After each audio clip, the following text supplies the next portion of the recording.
I'm learning me so I can learn who I can be for others. I'm learning me so I can learn who I can be for others. Before we set out to do a whole bunch of stuff for a whole bunch of other people, we have to know who we are and what we are, why we are, and then what we have. Creativity comes from things we have, whether those things are on the inside, whether those things are stories, whether those things are testimonies.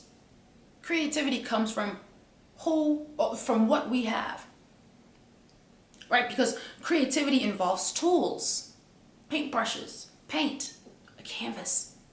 We take those things and we paint a picture. The picture is the creation, but the tools are the inspiration, are the stories. Why did you paint that face, that color? Who is that? The lookers on, the people who get the painting, have no idea who they're looking at. The issue with being a creative is we think people can infer more information by what we've created than they can. And so we don't put the truth on the board because we are so afraid of people seeing who we are. What's that mean? That means that there's some work to do on who we are. Yeah, I said it. I said it. People say things like, follow your heart. This heart? This traumatized heart?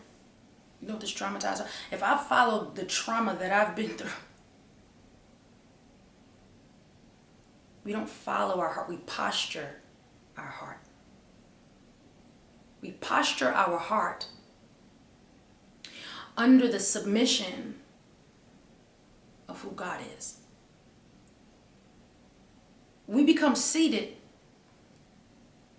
by the posture of our heart.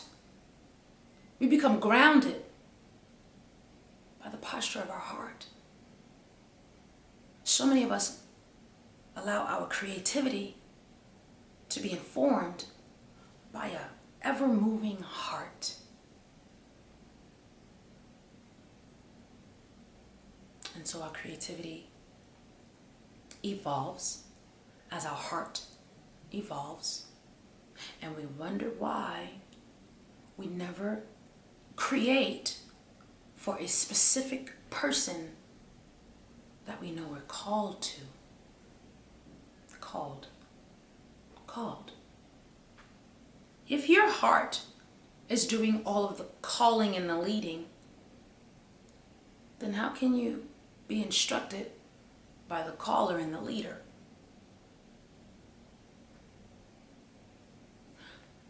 So the very beginnings of all of the speak that we use when we talk about creativity and color and artistry, we got to be careful that it's rooted and grounded in who we really are. Otherwise, we'll make the mistakes of just following rules of a feel-good culture. Feel good versus is good culture. I want to follow the is good culture.